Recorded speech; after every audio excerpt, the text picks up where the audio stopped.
Hello, my spookies. Before we get into today's show, I just want to give you a quick update on my dog Chicano's chemotherapy and cancer treatments. They are going very well. Today, as I record this, we completed his 8th and final treatment. Hopefully in 3 months we'll officially be in remission, but everything's looking great, and we've raised $4,126 to pay for the treatment. The treatment ended up being about $8,500, and I could use some help. If you go to weeklyspooky.com and click on Help My Dog, anything is appreciated. But enough of that now. It's time to enjoy the show. Do you believe in Bloody Mary? Or do you think it's just another kids' game where you sit in a dark room, stare at yourself in the mirror, and chant those haunted, cursed words?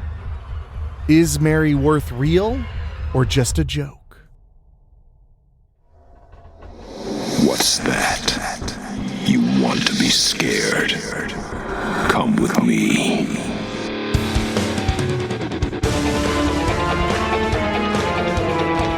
You will experience tales of horror, ghosts, and death. It is not recommended for the weak at heart.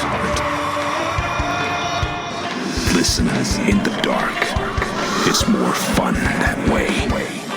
This is Weekly Spooky.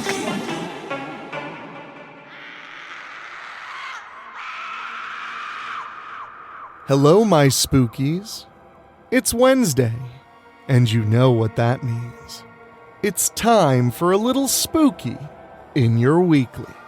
I'm your host and narrator, Enrique Couto, and I cannot wait to share this story with you because I have many fond memories as a child and a young adult doing scary parlor games. I don't know that I necessarily believe in them, but I do believe in the fun and fear that they brought. It's something of a nostalgia, a fearful nostalgia that I really enjoy. So I hope you enjoy tonight's story as much as I did. But before we get to that, I just want to say thank you so much for listening. If you enjoy what we do here at Weekly Spooky, make sure you're subscribed on your favorite podcast app. And while you're there, why not leave us a 5-star rating? It costs you absolutely nothing, and it helps the show immensely, whether on Apple Podcasts, Stitcher, or on iHeartMedia, and especially over at Spotify. So, if you want to help us out, that's something you could do that we would appreciate.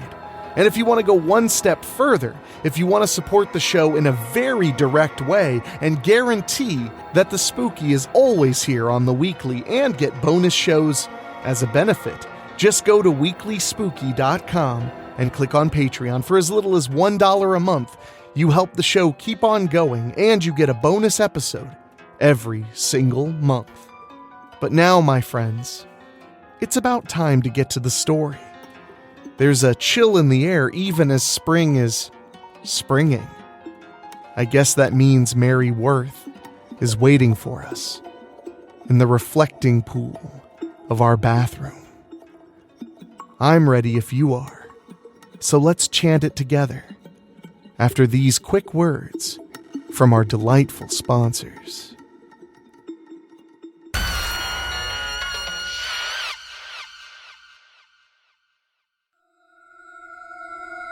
Bloody Mary by Rob Fields. Aw, man. Seriously, who came up with this idea of going to school early in the morning and going to bed early at night? When I take my first drink of fresh dark roast coffee, I'm thinking maybe mornings ain't so bad now. That's when I hear Carter Cross knocking at the front door, my next door neighbor. "Hey, Madeline. Having your morning coffee again, I see," Carter mutters after I let him in. "I got plenty," I offer. "Nah, I'm already feeling fried with all the homework Miss Rodolphe gives us, but I will take a Coke if you got one." I give Carter a Coke and make a to-go cup for my coffee. After grabbing my backpack, we leave the house and head off to school. Carter and I have been buddies since his family moved next door to mine back in 2nd grade. We've gone in different directions over the years, him being a jock and me a brain, but we're still best buds. Maybe it's all that football practice cutting into your homework time, I suggest. Carter laughs a little and drinks his Coke. Then he points at me. Hey, no giving me a hard time about football. Not today. I shrug. Just trying to help. He sighs. I know. I do okay in my classes. It's just science class. I swear, Miss Rodolphe loves giving sports people a hard time. It's like she's deliberately wanting us to fail her classes. I can tutor you, I offer. He gives me his usual smirk. I might have to take you up on that. I raise my finger. And then, when you pass, you can go to the horror-thon at the Strickfield Centennial Theater with me next month. He laughs a little. You and your horror movies. Why don't you go with your cousin, Aileen? She's into horror movies too, right? I raise my eyebrow. My inside sources tell me the director's cut of Veranda, Queen of the Night will be the secret screening. He gawks now. Are you serious? When have I ever lied to you? He takes another drink. Okay. You help me pass Rodolphe's class, and I promise I'll go with you to the horror-thon. After we shake hands on it, things suddenly get interesting. Carter and I see Ariel Murin approaching, with her usual two friends, Mona Abels and Bailey Downs. Ariel points to Carter.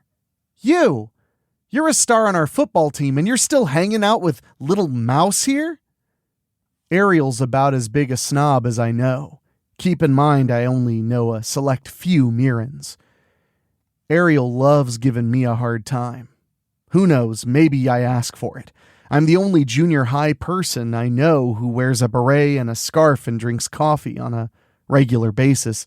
Also, like Cousin Aileen, I wear Velma Dinkley-looking glasses and have a mousy voice. Probably why Ariel and her friends call me Mouse. Her name is Madeline, Carter tells her. After I drink some coffee, Ariel snatches it away from me. Drinking too much of this crap stunts your growth, Mouse. Then she snickers. You know, you and your cousin, Aileen, can practically be twins. I just look at Ariel. If you're going to drink my coffee, then drink it already. Otherwise, I'd like it back.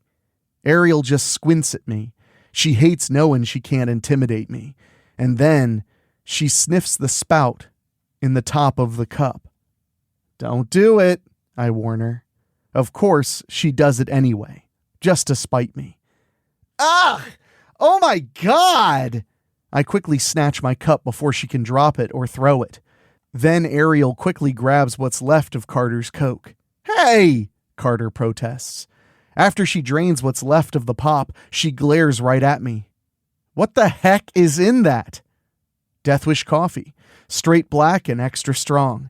I grabbed a bag at Denoyer's Grill when they got it in, I answer. Ariel growls. I can't believe you just tried to kill me with that. I laugh a little.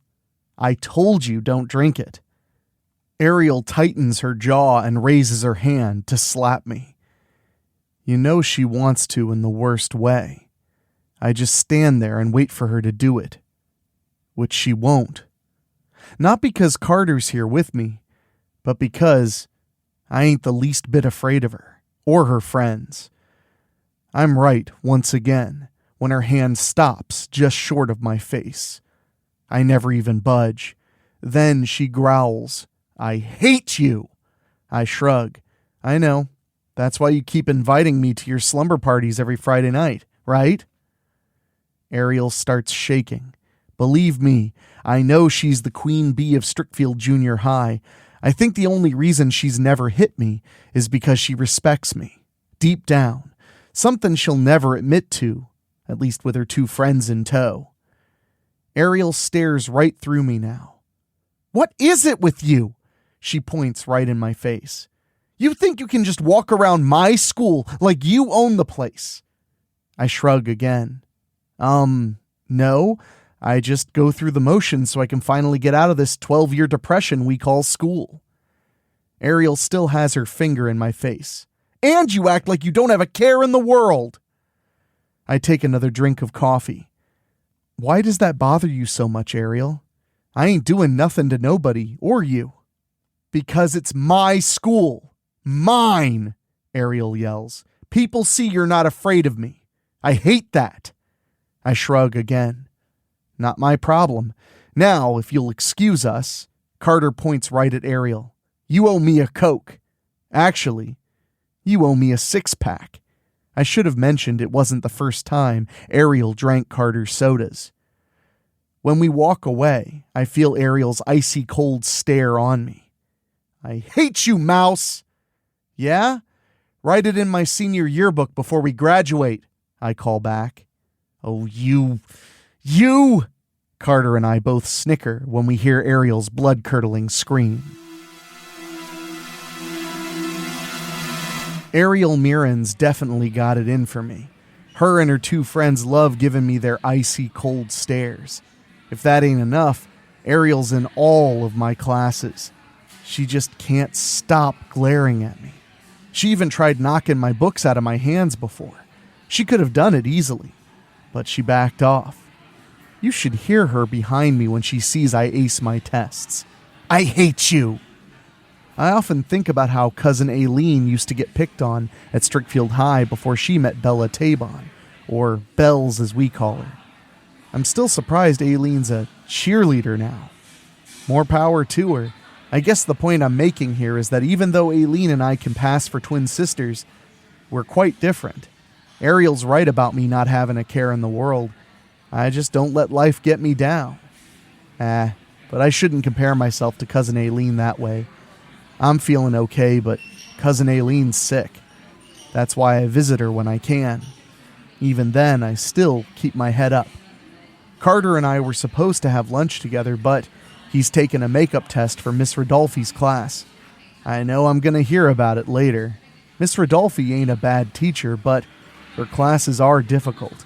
I can understand the material easily, but science is just something Carter can't wrap his head around.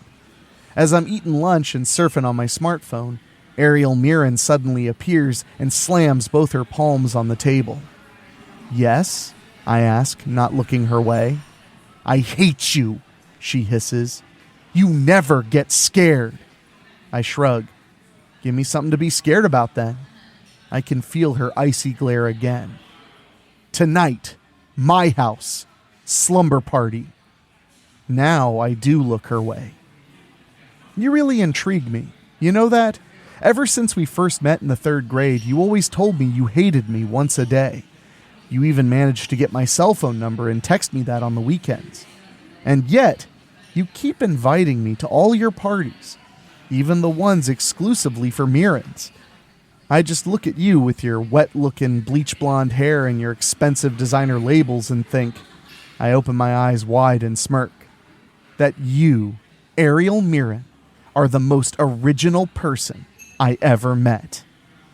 By the time I finish Ariel's balled her fists, I can tell she's killing me oh so violently in her mind. Tonight. Text me the gate code, I reply. Hasn't changed, she growls, turning and storming away. I hate you. I sigh and smile a little. Like I said, Ariel's the most original person I ever met.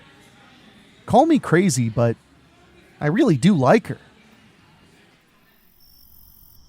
It's Friday night now, and I'm at the walled-off Mirren community gate with my backpack. There's a door off to the side with a keypad. After punching the same code as last time, the lock clicks. I go in and walk to Ariel's house at the other end of the street. During my walk, a few other Mirrens pass me and give me weird looks. Believe me, I know I don't belong inside here, but I was invited. Before long, I finally reach the lone 3-story mansion just off Capitol Court. In fact, the front door suddenly opens to reveal Ariel. She storms outside and gives me her icy glare again. You're late, mouse. I sigh softly.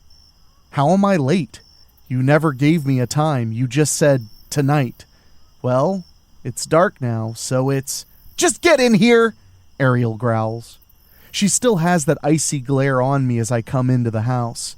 Probably why my hot coffee always gets cold fast when she's around. Then she follows me, slamming the door behind her. We come into the lavish living room where Mona Abels and Bailey Downs are waiting. "About time you got here, Mouse," Bailey mutters. "Yeah, Ariel said no pizza till you got here," Mona adds. After Ariel and her friends finish giving me a hard time, I just shrug. Well, I'm here now. Ariel has her smartphone. "I'll order the pizzas. Go ahead and start the movie." That's how these Friday night slumber parties usually go. It's always the four of us. The other girls give me a hard time. Pizza gets ordered. We watch horror movies, have pizza and pop, fall asleep, usually after the third movie, sometimes fourth. Breakfast in the morning, the other girls give me a hard time again. We leave, repeat again the following Friday night when Ariel has another slumber party. Oh yeah, almost forgot. They always gotta pull some gag to try and scare me. And they always fail. Bailey spins a Blu-ray of Urban Legend. Definitely one of my favorite slashers. Thinking about it, I just watched this movie with cousin Aileen and Bells over the summer before starting junior high. Another key difference between cousin Aileen and me, even though we both watch horror movies, I relish them while Aileen gets really scared.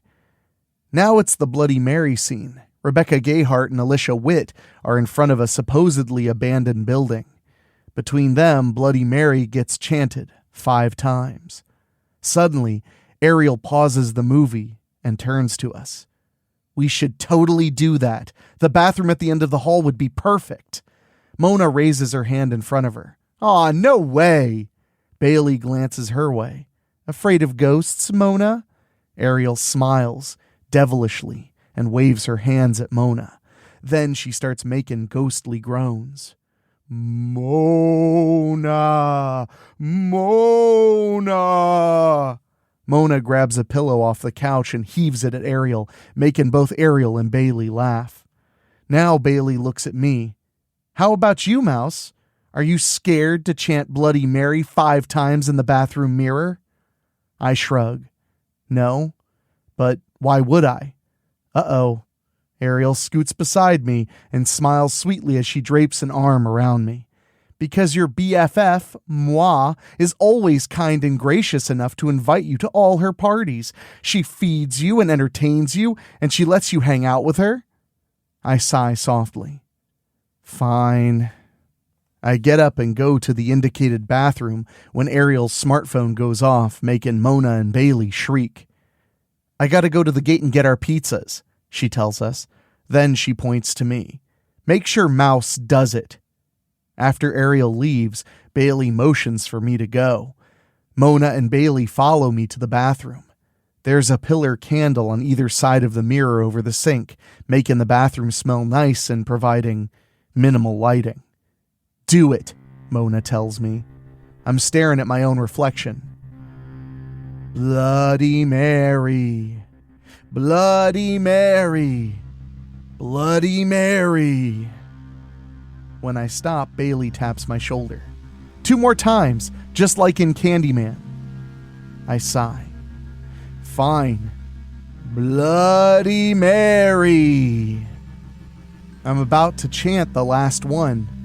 Then, a shadowy figure suddenly screams as she races right into the bathroom. The figure's wearing a long red dress, tattered at the skirt up to the knees. She has long black hair and a truly hideous face. Boy, do Mona and Bailey ever scream. Mona even falls on her butt and backs up into a corner by the shower. The hideous lady turns and looks down at me. "Yes," I murmur. The thing tightens its hands into fists. Then it pulls off a mask to reveal an angry Ariel Mirren. "I hate you!" Ariel throws the mask hard on the floor and points right at me. "I planned this thing really good for 2 weeks, Mouse, even rehearsing this with my girls." Mona's getting up off the floor now. "You never get scared, Mouse. Why? Just why?" I shrug. Like I told you earlier. Give me something to be scared about. I snicker. Kudos for your plan, though. Very creative using the movie to lead up to your big entrance. I shrug again. Sorry, but you just don't scare me. A long silence as they stare holes through me. You want me to go, Ariel? I can tell Ariel really wants to point behind her and tell me to get out, like the many times before when her plans to scare me failed. And like before, she lowers her hand. You can stay. In the beginning, Mona and Bailey kept asking Ariel why she keeps me around. Whether she ever told them why, I don't really know. I do know they don't ask her no more. Ariel gets a phone call. Pizza's here. For real. Her voice says, still frustrated with me. Then she looks in the mirror. Bloody Mary.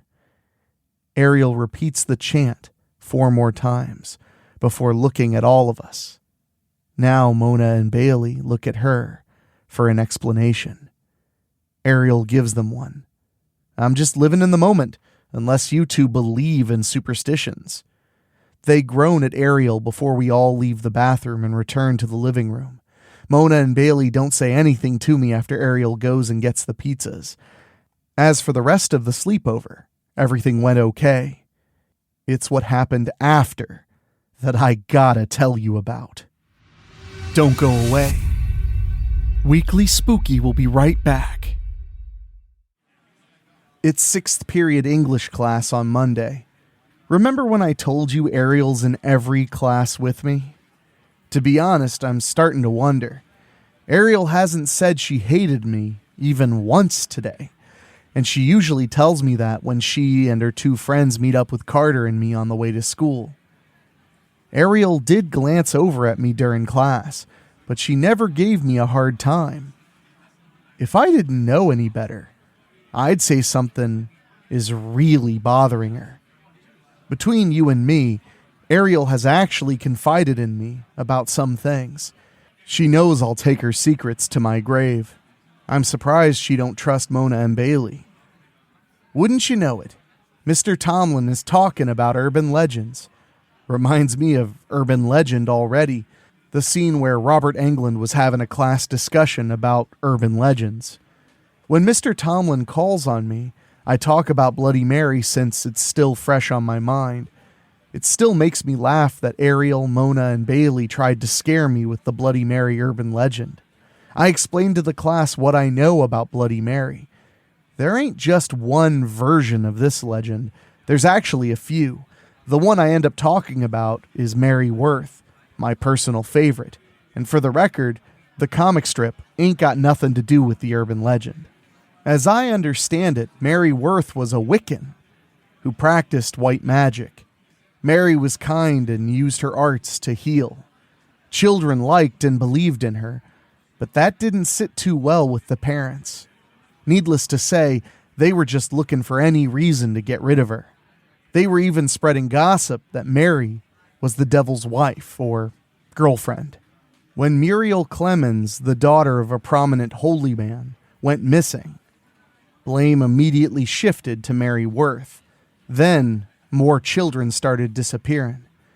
There wasn't any proof Mary was responsible, but she was supposed to be practicing witchcraft, right?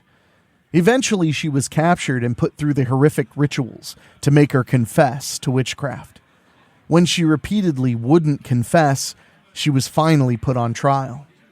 The verdict? You guessed it. The magistrate of Salem declared Mary to be far too powerful of a witch and sentenced her to die. You might say Mary was kind of like Jesus at her death, looking up to the skies and saying, "Forgive them, for they know not what they do." No, I don't know if Mary was talking to God or not. As the Puritans lit the fire to burn her at the stake, the mother of Muriel Clemens brought a mirror to Mary and told her to look at how truly evil she was. Supposedly, truly evil beings ain't supposed to be able to see their reflections. It was said that Mary's spirit left her body and went into the afterlife through that very mirror. I finish my explanation of the story with looking in a mirror and chanting Bloody Mary a certain number of times to summon Maryworth's spirit. The legend says it can be anywhere from 3 times to even more than 100 times. Mr. Tomlin seems pleased with my explanation and talks some more about Bloody Mary to the rest of the class. After school, Ariel catches up to me. We need to talk. Boy, she sounds really scared. I don't think she's acting this time. What's wrong, Ariel? I ask. We leave school so we can talk. Have you seen her? Ariel demands. Who? I ask. Bloody Mary! She shrieks.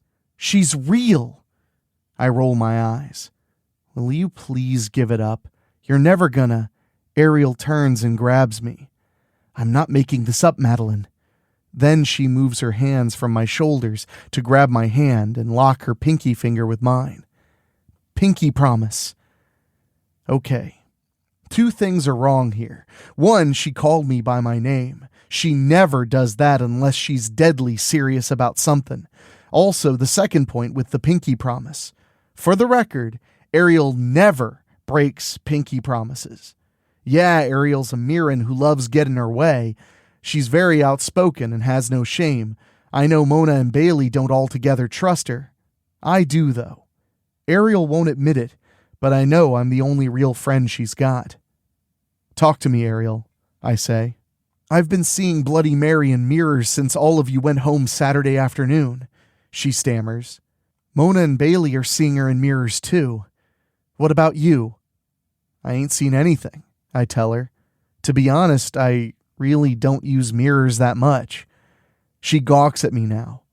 Not even to brush your hair? I shrug. My hair's always this straight. I just brush it briefly after I take a shower. Also, I hate wiping steam off the bathroom mirror. She grabs my shoulders again. Come home with me and I'll show you. Since we pinky promised, I gotta walk back to the Mirren gated community with Ariel. When we get to her house, Mona and Bailey are waiting. Guess the gate code's still the same.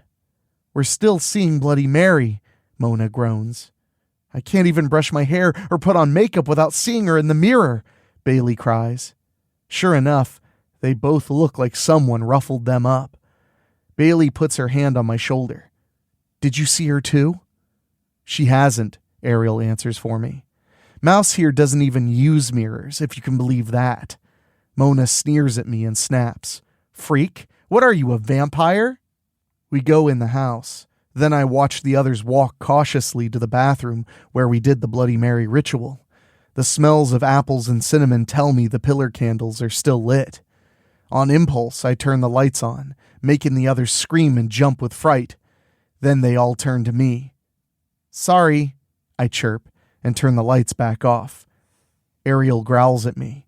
I hate you, Mouse. I smile a little, knowing Ariel is still Ariel, even when she's scared out of her wits.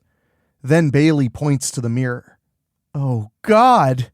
Ariel and Mona both scream and practically run me over to escape the bathroom. Shortly after, they turn and see the confused look on my face. Bailey points past me to the mirror. Don't you see her? I turn around and look in the mirror.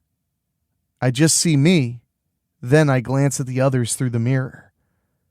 What am I supposed to see? Mona groans. You're kidding me, right? Bloody Mary! She's in the mirror! Ever since we left here Saturday afternoon, we keep seeing her every time we look in a mirror.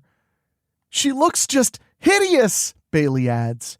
Even worse than Ariel's mask. Then she points at me. Wait a minute. You trying to say you haven't seen her? I come out of the bathroom to face them. Not the way you're all saying. Ariel comes to me and eases me back into the bathroom. Now we're both looking in the mirror together. At first, nothing happens.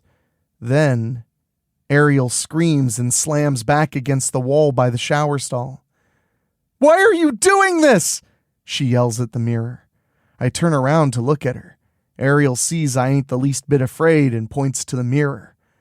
Don't you See, Bloody Mary? I'm telling you, she's right there, in that mirror.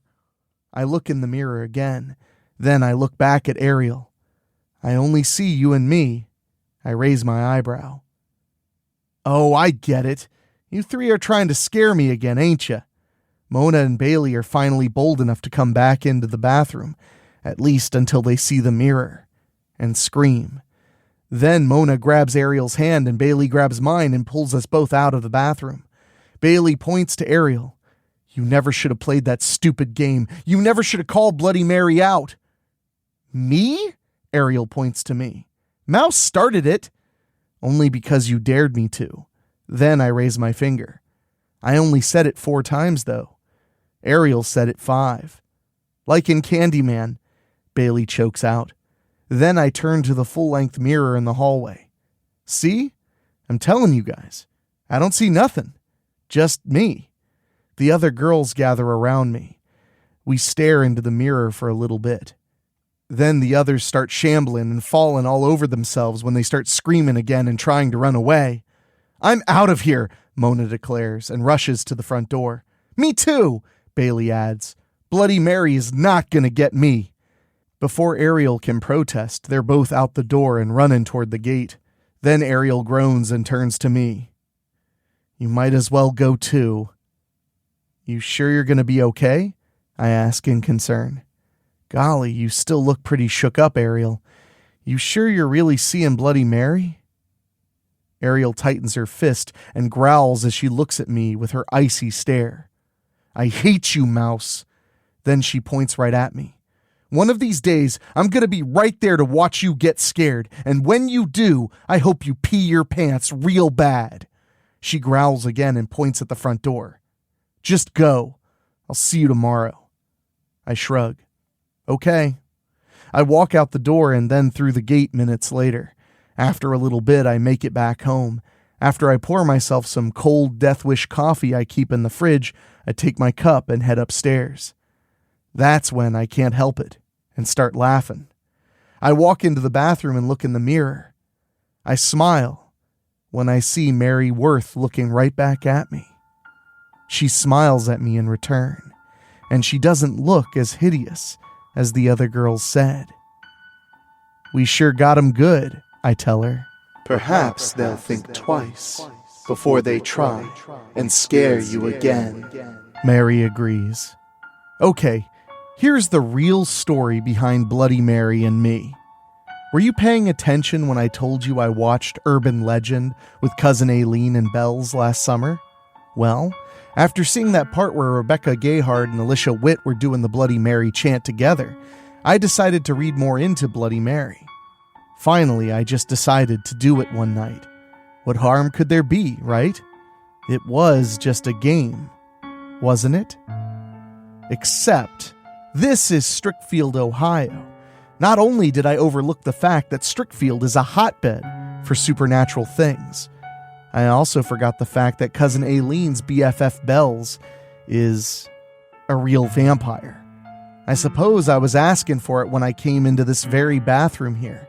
I took a deep breath and truly believed when I chanted Mary Worth once, twice, again. Shortly after that, Mary Worth herself really appeared in the mirror. See, that's why people think it's just a game. They only chant Bloody Mary, not Mary Worth. Bloody Mary ain't the name of a real person and never was. Mary Worth, on the other hand. Want to hear something else that's funny? Ariel would have been so tickled pink if she would have been here with me that night, because my jaw dropped and I screamed. I tried running out of the bathroom, but the door slammed shut on me. Mary Worth said to me, I will not harm you, Madeline Donnerly, for you have summoned me without fear. Do not fear me now. When I calmed down, Mary showed me the whole story through the mirror. It was like watching a movie. Everything I told you, and in Mr. Tomlin's class, was 1,000% true. Mary Worth escaped her horrible fate by transferring her presence into the afterlife through the very mirror that Elizabeth Clemens had presented her with. She could only be summoned through the ritualistic chanting of her name, which turns out to be 3 times. I truly believed Mary's story and wanted to be her friend, so I let her possess me to be able to have a link to the mortal realm. Don't get me wrong here, I'm no more evil than Mary Worth. I wasn't lying when I said I truly like Ariel Mirren. You know how those girls always try to scare me? Well, I felt playful, and I wanted to see how they liked it. Mary agreed to help me. Of course, she wouldn't have hurt them in any way. All she did was scare them silly. When we were watching Urban Legend on that Friday night, I knew I had them. Now, I didn't know they were going to go trying to scare me with their Bloody Mary prank, but it all worked out perfectly. I did tell a little white lie, though. I did see Mary in the mirror when the others did. As a matter of fact, I almost burst out laughing a couple of times. I suppose I could have gotten away with that, but I just wanted to scare those girls. The next morning, Carter comes and picks me up for school. I almost expected Ariel to avoid me altogether, but she shows up as promptly as before, with Mona and Bailey, and gives me a hard time as usual. "I hate you, Mouse," Ariel says to me in greeting. I think it's safe to say they ain't seeing Mary in their mirrors no more. I smirk and say hi. Long story short, those girls stopped trying to scare me. For now, anyway. As for me, I don't ever have to be scared knowing Mary Worth is a part of me. Now. I could tell you more about Mary, but we're almost at school, so I think this is a good place to say goodbye. For now.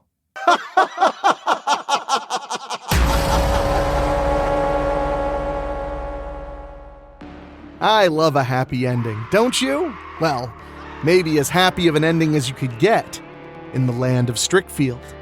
And don't you fret, Madeline and Bloody Mary will be returning very soon. So stay on the lookout for that. And remember, we're heading quickly towards our episode 200, and it's going to be very, very special. So, if you're not subscribed, what are you waiting for? Click that subscribe button. And I just want to mention, if you ever wanted to reach out and talk to me in any way, shape, or form, my email address is always open at weeklyspooky@gmail.com. I love hearing from you all, and I love getting story submissions from you. So if you want to send in a story, we will definitely take a look at it, and you never know, it might just be on the show before you know it. I also want to say a huge thank you to our 93 Patreon backers. We love you guys. You keep everything rolling and going, and I love giving you bonus content too.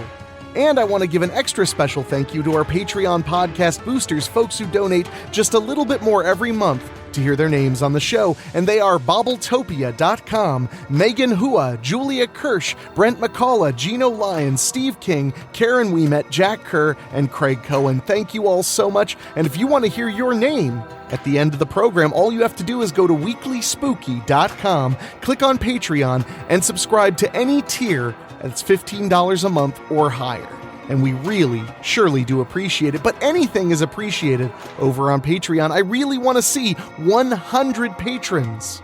Help me out. If you're on the fence, now's the time, my friends. But now I need to get out of here and get to work on the next scary piece of horror goodness that you're all going to be suckling on. So for my executive producer, Rob Fields, my composer, Ray Mattis, and my producer, Dan Wilder, I will talk at you later. Thank you for listening. Make sure to find your way back next week. But for now, you are safe. Trust me.